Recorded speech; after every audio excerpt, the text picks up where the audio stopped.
بسم اللہ الرحمن الرحیم۔ السلام علیکم۔ ابرار رشید آپ کی خدمت میں حاضر، 3-4 دنوں کے وقفے کے بعد آپ کی خدمت میں حاضر۔ آج کے اصل موضوع کی جانب آنے سے پہلے یعنی یو اے ای نے 25 ارب ڈالر کے عوض کیا شرائط ہمارے سامنے رکھی ہیں، لیکن اس سے پہلے ایک واقعہ یاد آ رہا ہے۔ حال ہی میں ایک چھوٹا سا ایک ویڈیو کلپ میں نے دیکھا۔ لڑکی اپنے ہونے والے منگیتر یا شوہر سے سوال کرتی ہے کہ تمہارا تعلق مڈل کلاس سے ہے کہ لوور مڈل کلاس سے ہے؟ تو اس نے کہا میں سمجھا نہیں، مڈل کلاس تو مڈل کلاس ہوتی ہے، لوور مڈل کلاس کون سی کلاس ہوتی ہے؟ اس نے کہا کہ تم مجھے یہ بتاؤ کہ تمہارے ہاں جب صابن کی ٹکیا ختم ہونے والی ہوتی ہے تو تم پرانی ٹکیا کو نئی ٹکیا کے ساتھ لگا کر اس کو بھی استعمال کرتے ہو؟ اس نے کہا ہاں ایسا ہی ہوتا ہے۔ پھر اس نے کہا کہ جب تمہارے ہاں جو شیونگ کریم یا ٹوتھ پیسٹ جو ہے وہ ختم ہو جاتی ہے تو تم اس کو رول کر کے اس کے آخری قطرہ بھی جو ہے جو آخری جو اس کی جو ڈراپ ہی کہہ لیں یا جو بھی ہے وہ آخری حصہ بھی اپنے ٹوتھ برش پر نکالنے کی کوشش کرتے ہو؟ اس نے کہا بالکل ایسا ہی کرتا ہوں۔ پھر اس نے کہا کہ اگر تمہارے ہاں شیمپو ختم ہو جائے تو وہ جو چھوٹا تھوڑا حصہ شیمپو کا باقی بچ جاتا ہے اس میں تم پانی ڈال کے ہلا کر اس کو استعمال کرتے ہو؟ اس نے کہا ہاں بالکل ایسا ہی ہوتا ہے۔ اس نے کہا پھر تمہارا تعلق انتہائی لوور مڈل کلاس سے ہے۔ کچھ ایسی صورتحال پاکستان کے ساتھ ہے۔ اب سنجیدہ معاملے کی طرف آتے ہیں کہ پاکستان کی صورتحال بھی اس لوور مڈل کلاس کی طرح ہو چکی ہے جو پرانی صابن کی گھسی ہوئی استعمال شدہ ٹکیا کو نئے صابن کی ٹکیا کے ساتھ لگا کر اس کو بھی قابل استعمال بناتے ہیں۔ اس کو آپ کفایت شعاری بھی کہہ سکتے ہیں۔ اسی طرح پرانی جو ٹوتھ پیسٹ ہے اس کو بھی رول کر کے اس کا آخری قطرہ تک ہم استعمال کرنا جانتے ہیں، یا شیونگ کریم یا شیمپو میں پانی ڈال کے۔ صورتحال یہ ہے کہ یو اے ای نے جو پاکستان کو جو رقم دینے کا وعدہ کیا ہے وہ رقم نہ قرض ہے نہ امداد ہے، بلکہ خالصتاً انویسٹمنٹ کے لیے یو اے ای نے حکومت پاکستان کو یہ آفر کی ہے کہ اگر آپ کو پسند ہو ہماری یہ آفر تو ہم اوور دی ایئرز یعنی 5-6 سالوں میں ہم پاکستان میں 20 سے 25 ارب ڈالر سرمایہ کاری کر سکتے ہیں۔ اور ان کی زیادہ تر جو خواہش ہے وہ ہے ایگریکلچر یعنی شعبہ زراعت میں، دوسرے نمبر پر معدنیات میں۔ اب اس کا میں تھوڑا سا بیک گراؤنڈ آپ کو بتا دوں۔ کووڈ کے دنوں میں بلکہ اس سے پہلے بھی یو اے ای کی یہ پالیسی تھی کہ یو اے ای خوراک میں خود کفیل ہو جائے، یعنی فوڈ سیکیورٹی اس کا ایک اولین ٹارگٹ آپ کہہ لیں۔ اس کی وجہ یہ ہے کہ یو اے ای میں اب تو سبزیاں بھی پیدا ہوتی ہیں لیکن یو اے ای خوراک کے حوالے سے خود کفیل ملک نہیں ہے۔ اس حوالے سے انہوں نے گولز سیٹ کیے۔ ہاریزانٹل فارمنگ کو انہوں نے فروغ دیا۔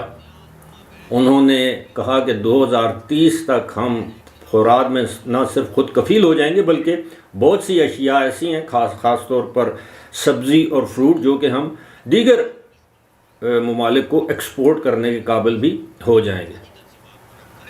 پھر کووڈ کے دنوں میں آپ نے دیکھا اس کے بعد بھی جب گندم کی صورتحال یوکرین کی جب جنگ شروع ہوئی تو ان کو گندم کے حصول میں بڑی دشواری کا سامنا کرنا پڑا۔ تو اس حوالے سے ڈرپ اریگیشن ٹیکنالوجی یا دیگر جو سائنٹیفک جو ایگریکلچر کی جو ٹیکنالوجیز ہیں انہوں نے اسرائیل سے بھی یہ ایکسپرٹیز لی ہے، یو اے ای کی میں بات کر رہا ہوں، اور انہوں نے اپنے طور پر بھی اس میں کافی زیادہ ترقی کی ہے۔ آپ کے علم میں ہوگا وہ لوگ جو یو اے ای میں رہتے ہیں کہ یو اے ای میں اکثر جسے آپ کہتے ہیں نا کہ کلاؤڈ سیڈنگ کر کے مصنوعی طور پر بارشیں جو ہیں وہ برسائی جاتی ہیں، بعض اوقات وہ بڑی طوفانی بارشیں ہوتی ہیں۔ تو اس حوالے سے انہوں نے حکومت پاکستان کو یہ مشورہ دیا ہے کہ جناب اگر آپ ہمیں ایگریکلچرل لینڈ دیں، ہم اس پر اپنے طور پر فارمنگ کریں گے، آپ کے فارمر آپ کے جو لینڈ اونر ہیں ان کو بھی فائدہ ہوگا۔ اس کا یو اے ای کو کیا فائدہ ہوگا؟ یو اے ای والے وہ جتنی بھی پروڈیوس ہے، جتنی بھی وہ فصل اگائیں گے، اس کا ایک میجر چنک آپ سمجھ رہے ہیں. مثال کے طور پر کسی جگہ اگر 10 ٹن فصل اگائی جاتی ہے تو 10 میں سے 8 یا 9 ٹن وہ اس معاہدے کے تحت یو اے ای لے جائیں گے، ایکسپورٹ یعنی پاکستان سے امپورٹ کر لیں گے وہ چیز، اور پاکستان کو زر مبادلہ مل جائے گا. لیکن اس کا نقصان کیا ہو سکتا ہے پاکستان کو؟ وہ یہ ہے کہ جو اچھی کوالٹی کی پروڈیوس ہوگی، کوئی پھل ہے، سبزی ہے جس کی کوالٹی اچھی ہوگی، وہ لے جائیں گے اور پیچھے پاکستان کے حصے میں ناقص کوالٹی کی چیز چھوڑ جائیں گے. یا ایسا بھی ہو سکتا ہے کہ وہ ساری کی ساری چیز باہر لے جائیں اور at the end of the day Pakistan کو پھر کسی تیسرے ملک سے وہ چیزیں منگوانا پڑے.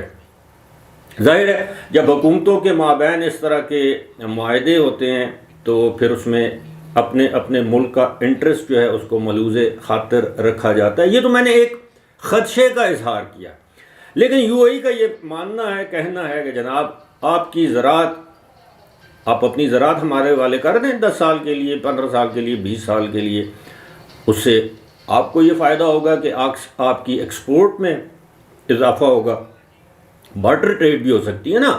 آپ یو اے ای کو ایکسپورٹ کر رہے ہیں پھل، سبزیاں، اور جسے ہم کہتے ہیں یہ لائف سٹاک، یعنی جو گائے، بیل، بھینس، بکری وغیرہ وغیرہ، بھیڑ، تو اس کے عوض جو ہے ہم وہاں سے تیل امپورٹ کر سکتے ہیں.